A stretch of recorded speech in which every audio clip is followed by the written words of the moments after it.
Hello बच्चों, फिर से आपका स्वागत है आपके अपने YouTube चैनल पे। आज का सेशन काफ़ी इंफॉर्मेटिव और बहुत हद तक आज बच्चों को ये पता चलेगा कि हमको 10th के बाद 12th के बाद अपने लाइफ का डिसीजन मेकिंग कैसे करना है। यानी इस वीडियो में जितने भी बच्चे कन्फ्यूजन में रहते हैं कि 10th के बाद हम अपने लाइफ को कैसे प्रोसीड करें, 12th के बाद अपने लाइफ को कैसे प्रोसीड करें, किस किस कोर्सेज को करें, क्या मेरा जॉब ओरिएंटेड कोर्स होगा, कैसे हम किस वे में सक्सेस करें, तो आज आप बिना टेंशन फ्री का, ठीक है, आज आप वीडियो में लगातार बने रहें, वीडियो को स्किप नहीं करें। और इस सेशन में हम कंप्लीट आपको ये बताएंगे, इस चीज़ के बारे में डील करेंगे कि आपको रियली में किस चीज़ का कोर्स चुनना है और कौन सा कोर्स आपको सही वे में सक्सेस डायरेक्ट वे करवाएगा। ठीक है, तो चलिए फिर से हम लोग इस सेशन में बनते हैं। आज का हमारा जो सेशन था उसमें हम लोग देखेंगे कि 10th और 12th के बाद क्या करना है मुझे। तो सबसे पहला चीज 10th के बाद क्या करना है, इस चीज को समझिए। अगर आप 10th कोई भी बोर्ड, या तो सीबीएसई बोर्ड या तो फिर बिहार बोर्ड यानी स्टेट बोर्ड से अगर आप पास कर लिए हैं, अगर कोई भी बच्चा सीबीएसई बोर्ड का बच्चा है और सीबीएसई बोर्ड में अगर उसका 10 सीजीपी है, मतलब सीजीपी का मतलब सेंट्रल ग्रेड पॉइंट एवरेज, और या तो 9.8 है, और बिहार बोर्ड का परसेंटेज अगर 90 से ज़्यादा है, तो ये आप नौकरी उनको मिल सकता है। बेसिकली इसके बारे में हम आपको जिक्र करते हैं। ये जो आपका नौकरी है, ठीक है, जीडीएस जिसके बारे में हम लोग बात कर रहे हैं, ये ग्रामीण डाक सेवा है। इसका एलिजिबिलिटी क्राइटेरिया क्लास 10th है और ये मेरिट बेस्ड उठाता है। ये कभी भी उठाएगा तो किस बेस्ड पे उठाएगा, मेरिट बेस्ड ये आपका उठाता है। तो इस चीज़ के बारे में ध्यान देना। 10th के बाद ये परसेंटेज पे डिफाइन करता है। परसेंटेज आपका अगर सीबीएसई बोर्ड का अगर बच्चा है तो उसका 10 सीजीपी आना चाहिए, बिहार बोर्ड का है तो 90 से ज़्यादा अगर आता है 95, 94, 96, तो उस केस में ये मेरिट बेस्ड पे रिजल्ट उठा लेता है। इसका भी सैलरी लगभग अच्छा खासा 15 से 20 के करीब है। अब बात करते हैं 10th के बाद हम लोग क्या करेंगे। सबसे पहले 10th के बाद बच्चे को ये देखना है कि वो बच्चा किस वे में डायरेक्ट मूव कर रहा है, यानी वो मूव डायरेक्ट रिवरेट कर रहा है तो वो किस वे में कर रहा है। एक सिंपल सा मैं आपको एक चीज समझा रहा हूँ कि बच्चे को सबसे पहले अपने आप में मोटिवेट होना पड़ेगा। किसी दूसरे की मोटिवेशन उसके लिए काम नहीं देगी जब तक वो खुद से मोटिवेट नहीं होगा। और मोटिवेट होने के लिए हम लोग के पास ये टोटल 7 स्टेजेज है। पहले आप इसको समझ लीजिए एक बार। 7 स्टेजेज है, क्योंकि ये सारा कोर्स अभी स्टडी करने के लिए, सारा कोर्स आप पढ़ोगे तभी आपका कुछ ना कुछ होने वाला है। तो ये जो 7 स्टेजेस है, उस 7 स्टेजेस का मैंने नाम क्या रखा है, एनडीए गार। एनडीए गार इसका मतलब क्या, थोड़ा सा समझ लीजिए। एनडीए गार, एन का मतलब नीड, एन का मतलब नीड। अगर आपको लाइफ में कुछ करना है तो सबसे पहले आपको किसी चीज की नीड होनी चाहिए, आपको किसी चीज को लेके आवश्यकता होनी चाहिए कि मुझे करना क्या है। ठीक है, एक कहा गया है ना कि आवश्यकता ही आविष्कार की जननी होती है। ठीक है, तो कहने का मतलब कि सबसे पहले आपको नीड होना चाहिए किसी चीज को लेके, आपको किसी चीज का आवश्यकता होनी चाहिए। दूसरा चीज कि जब आपको किसी चीज का आवश्यकता पता चल गया तो आप उस पर काम करना शुरू करोगे, यानी आप ड्राइव अप लोगे। जैसे ही आप उस पर काम करना शुरू करोगे तो उस पर फिर आपका क्या होगा, एरोनोजल होगा। क्या होगा, एरोनोजल। एरोनोजल का मतलब क्या कि अब आप उस पर मतलब लगेगा कि नहीं हमको ये करना है, मतलब जागरूक हो जाओगे, उसके ऊपर भाग दौड़, मतलब एकदम होता है ना कि एरोगेंसी होना, मतलब अब उस पर काम करना है कि हमको किसी भी तरीके से इस लक्ष्य को प्राप्त करना है, तो उसको हम लोग बोलते हैं एरोनोजल। एरोनोजल का मतलब बेसिकली कह सकते हो उत्तेजित होना। ठीक है, तो जब आप किस चीज पे काम करने लगे तो उस चीज के प्रति आपका उत्तेजना जगने लगा, फिर आपको अपने अंदर एक गोल सेट करना होगा। जैसे ही आप गोल सेट करोगे तो गोल जो होगा वो डायरेक्टेड वे में होगा, सही वे में आपका होना चाहिए। उसके बाद जैसे ही गोल सेट होगा तो आपके लाइफ में अचीवमेंट मिलेगा। क्या मिलेगा, अचीवमेंट। और जैसे ही आपके लाइफ में अचीवमेंट मिल गया तो आर से होता है रिडक्शन ऑफ एरोनोजल। धीरे धीरे जो आपका उत्तेजपना था वो धीरे धीरे क्या हो जाएगा, कम हो जाएगा। तो सबसे पहले आपको सेल्फ मोटिवेटेड होना है भाई। सेल्फ मोटिवेटेड जैसे ही हो गए तो ये आपका मोटिवेशन का 7 स्टेजेस है जो आपको समझ के वर्कआउट करना होगा। चलिए, ये तो हम आपको इसके बारे में बताएं। अब आपको हम क्या बता रहे हैं कि 10th में आपका गवर्नमेंट जॉब का बस एक ही सेक्टर है, वो आपको हम बता दिए।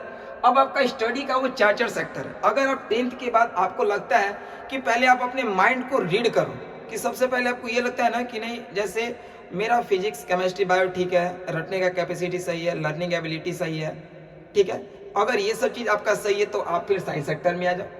ठीक है, आप दूसरा चीज़ जैसे पंखा जोड़ना, कॉयल वॉयल, ये सब चीज़ थोड़ा सा टेक्निकल क्षेत्र में जा रहे हो, ठीक है, सॉफ्टवेयर हार्डवेयर ये सब चीज़ के बारे में वर्कआउट अगर कर रहे हो, ठीक है, मैकेनिकल जैसे इंजीनियर के रूप में हल्का फुल्का मेंटलिटी सेटअप जा रहा है, तो आप ITI करो। ये एक प्रकार का टेक्निकल डिग्री है, इसके बारे में भी जिक्र हम करेंगे। दूसरा होता है कॉमर्स, यानी बैंकिंग सेक्टर से ज़्यादा अगर आपको रुचि है तो फिर ये एक क्या आता है, टेक्निकल कोर्स आप कर लो, ठीक है। तो ये आपका टेक्निकल कोर्स के लिए ITI हो गया, ये आपका बैंकिंग के लिए क्या हो गया, कॉमर्स। अगर आपका माइंड सेट है पहले से कि नहीं हमको UPSC या BPSC क्रैक करना है, तो उसके लिए आर्ट्स सबसे बेस्ट होता है, ठीक है। और आर्ट्स के लिए थोड़ा सा साइकोलॉजी आपका बेस्ट होना चाहिए। तो आप अपने अनुसार, अपने माइंड के अनुसार रीड कर लो कि आपका इसमें से क्या बेस्ट है। अगर आप साइंस लेते हो तो साइंस में भी 2 सेक्टर आता है, एक मैथ एक बायो। अगर मैथ से लेते हो तो IIT के सेक्टर में जाते हो जिसको PCM फिजिक्स केमिस्ट्री मैथ बोलते हैं। अगर बायो से लेते हो तो PCB फिजिक्स केमिस्ट्री बायोलॉजी, जो आप नीट के सेक्टर में जाते हो, ठीक है। अगर आप साइंस सेक्टर से जाते हो तो इसको हम लोग IEC कहते हैं, कॉमर्स को क्या कहते हैं, ICOM कहते हैं, इंटरमीडिएट ऑफ कॉमर्स, और आर्ट्स को IE कहते हैं, इंटरमीडिएट ऑफ आर्ट्स।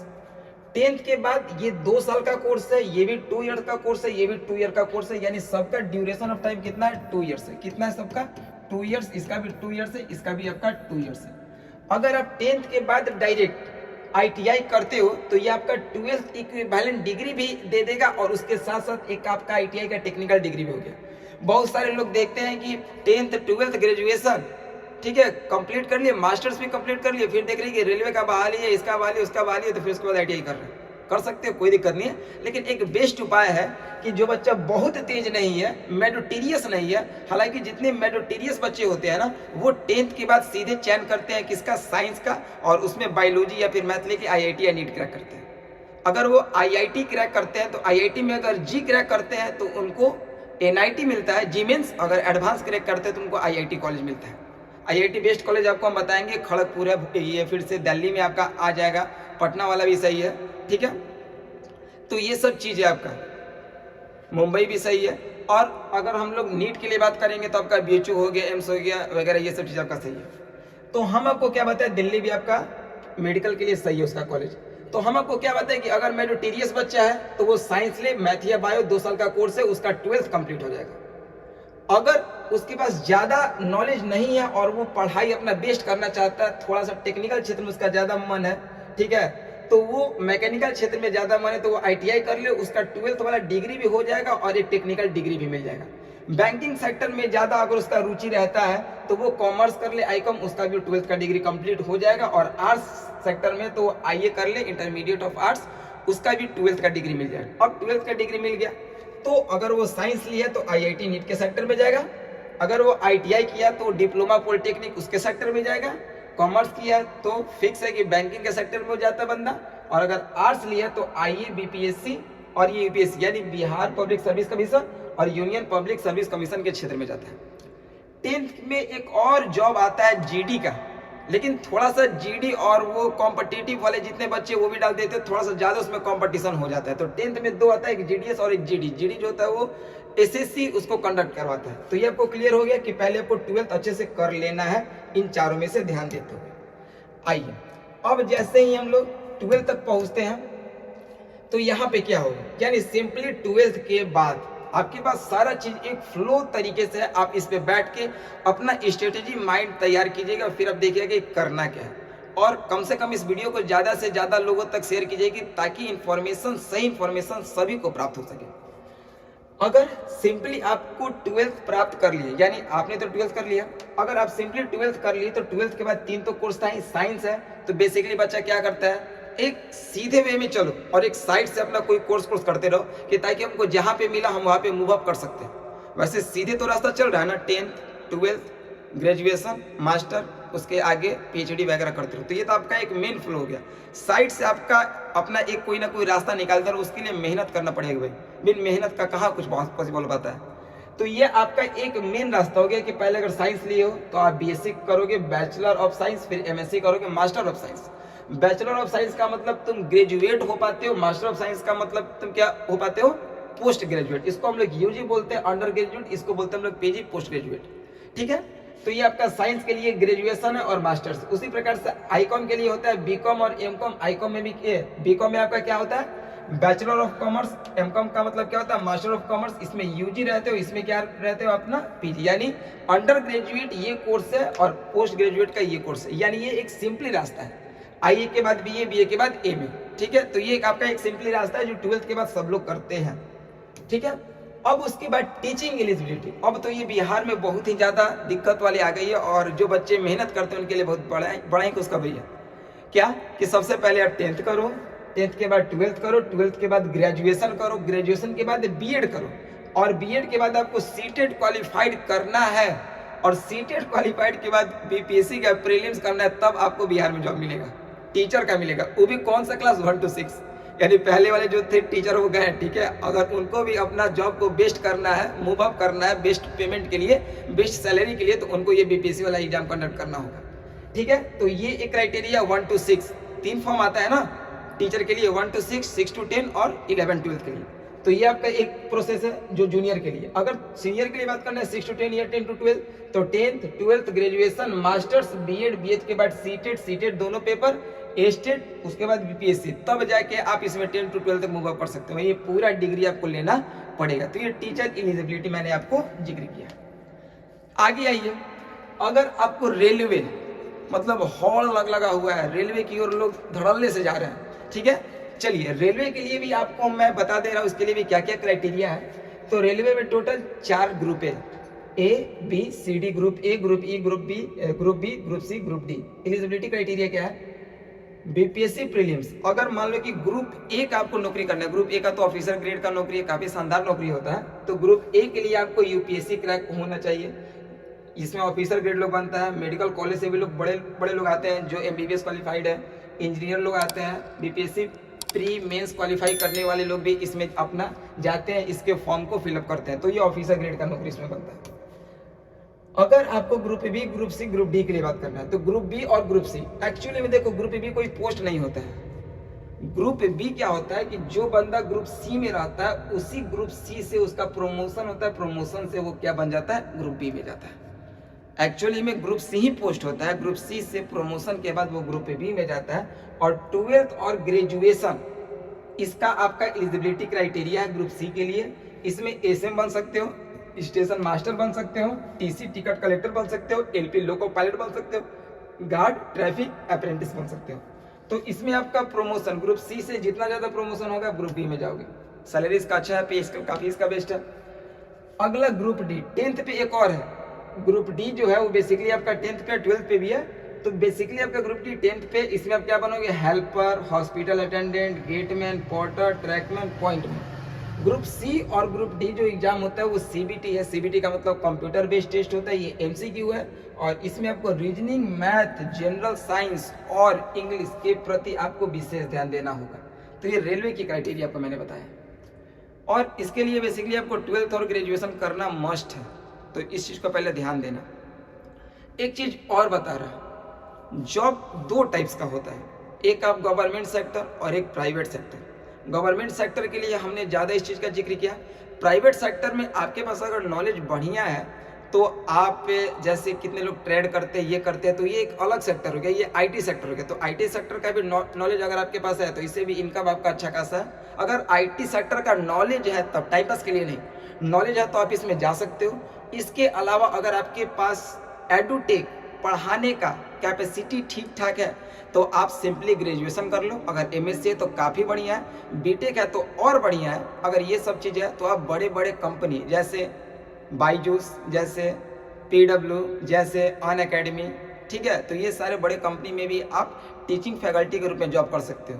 तो इसके लिए एलिजिबिलिटी क्राइटेरिया मैंने क्या बताया, सिंपली अगर बीएससी है तो भी चलेगा, बीटेक है तो और भी बेस्ट है, एमएससी है तो और भी बेस्ट है, ठीक है। इंग्लिश फ्लुएंसी आपका अच्छा होना चाहिए, उसके साथ साथ आप सब्जेक्ट एक्सपर्ट होने चाहिए किसी भी सब्जेक्ट के, जिस सब्जेक्ट के लिए आप अप्लाई कर रहे हैं, ठीक है। डिफेंस क्राइटेरिया, देखिए डिफेंस क्राइटेरिया क्या है, ये सबसे कम उम्र में और सबसे शानदार जॉब है ये। डिफेंस क्राइटेरिया क्या है, ये आपको 12th पास पे मिल जाएगा, यानी 12th पास आपका किससे होना चाहिए, पीसीएम, फिजिक्स केमिस्ट्री मैथ से होना चाहिए।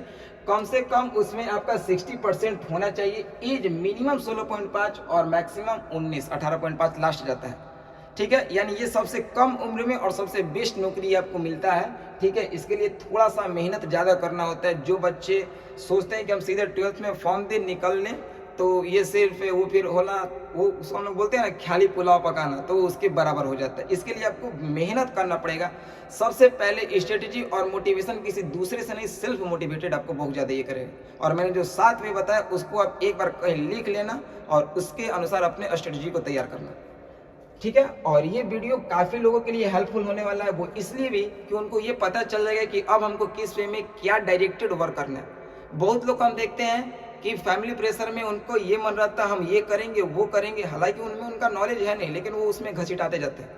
तो थोड़ा सा इस चीज़ को समझना है। ये वीडियो हमारे जो लोग देख रहे हैं, इस चीज़ को जितना समझेंगे उतना ही आपके लिए बेहतर होगा, बेनिफिशियल होगा। तो डिफेंस के लिए क्राइटेरिया क्या है कि 12th पास होना चाहिए, फिजिक्स केमिस्ट्री मैथ 60% कम से कम, एज लिमिट है मिनिमम 16.5, मैक्सिमम है 19। इसका एग्जाम जो होता है वो 2 फॉर्म में होता है, पहला आपका रिटन होगा, दूसरा SSB इंटरव्यू होता है। रिटन 2 होता है, पेपर 1 पेपर 2। पेपर 1 में मैथ 120 नंबर का आता है और पेपर 2 में GA का मतलब होता है जनरल अवेयरनेस, ये आता है 150 नंबर का। ठीक है, ये आपका बेस्ट है अगर आप इसके लिए लगे हो। जो बच्चे 10th में हैं वो 11 12 अच्छे से प्रिपेयर करें। ठीक है, 10th के बाद प्रिपेयर बेस्ट करें। बाबू सोना में ध्यान दोगे तो फिर तो नौकरी नहीं लगने वाला है। तो इसके लिए आपको मेहनत करना होगा, थोड़ा सा ध्यान देना होगा। अगर आपको डिफेंस सेक्टर में जाना है आफ्टर ग्रेजुएशन, ये तो आपका 12th के बाद होता है, और 12th के बाद 3-4 साल बिताओगे तब तो ग्रेजुएशन में जाओगे। 12th के बाद 3 साल, अब तो हमको लगता है कि 4 साल का ग्रेजुएशन हो चुका है। ठीक है, तो ग्रेजुएशन के बाद आपको इसमें CDS तो BTech के बाद ही आपको मिल जाएगा। ऑफिसर ग्रेड आपका इसमें बहुत अच्छा होता है। ठीक है, तो ये आपका डिफेंस क्राइटेरिया है। 12th के बाद क्या क्या करें? 12th के बाद एक तो आपको पता है सीधा कोर्स है। ठीक है, BSc कर लो, MSc कर लो, PhD कर लो, जिंदगी भर पढ़ाई करो। ठीक है, एक आपका है कि 12th के बाद साइड वेज में आप बाबू करते रहे ना, क्योंकि बहुत ज़्यादा आपके लिए इंपॉर्टेंस है। साइड वेज के लिए कुछ लोग एग्रीकल्चर करते हैं, कुछ लोग फार्मेसी करता है, कुछ लोग ANM कर रहा है, JNM कर रहा है, BSc एग्रीकल्चर कर रहा है, BSc नर्सिंग कर रहा है, फार्मासिस्ट का बहुत सारा कोर्स है। ठीक है, BTech कर रहा है, बहुत सारा कोर्स है। तो 12th के बाद अगर हम बोलते हैं कि आपके पास अगर पैसा अच्छा खासा है, देखो 2 चीज़ पे काम होता है, एक पैसा पे, एक मेहनत पे। अगर पैसा है तो साइड से कोर्स करते रहो, और मेहनत है तो किसी एक का गोल सेट करके उस पर कंटिन्यूसली लग जाओ। तो आपको अगर साइड से कुछ कोर्स करना, ये भी आपके लिए सही है। तो जैसे आपको हम बताए ना कि अगर बच्चा मेरिटोरियस है, पढ़ने वाला है, मेहनत करने वाला है, तो उसके लिए JEE, ठीक है, ज्वाइंट एंट्रेंस एग्जामिनेशन, जी मीन्स क्वालिफाई होता है तो NIT मिलता है, और जी मीन्स प्लस एडवांस क्वालिफाइड होता है तो उसको IIT बेस्ट कॉलेज मिलता है। अगर वो नीट क्वालिफाइड करता है तो NEET, national eligibility cum entrance test, यानी ठीक है, ये आपका नीट के लिए हो गया। इसके लिए भी आपको कॉलेज बेस्ट मिल सकता है। क्या इसका था? National eligibility cum entrance test. ठीक है, B फार्मा मेडिकल का ही कोर्स है ये, इसमें आपको मेडिसिन के बारे में पूरा जानना होता है। B pharma bachelor of pharmacy, इसके बाद आप D फार्मा भी कर सकते हो। तो ये आपका एक लंबा कोर्स जाता है। ठीक है, BTech बैचलर ऑफ टेक्नोलॉजी, ये IT सेक्टर के लिए है। ठीक है, BTech के बाद MTech, हम क्या बोले, BTech भी आप करने के बाद या BTech करने से पहले आप एडुटेक कंपनी में जा सकते हो। BTech के बाद MTech भी है। तो ये सब कोर्सेज एक लंबा थोड़ा सा श्रेणी में जाता है, आप कर सकते हो। ये मतलब मैंने आपके पास ये बताया कि ये आपका 12th के बाद ऑप्शन है, ये आप कर सकते हो। ठीक है, और टीचर अगर बनना है तो B.Ed तो भाई कंपलसरी है। 12th के बाद और क्या क्या, क्लैट कर सकते हो।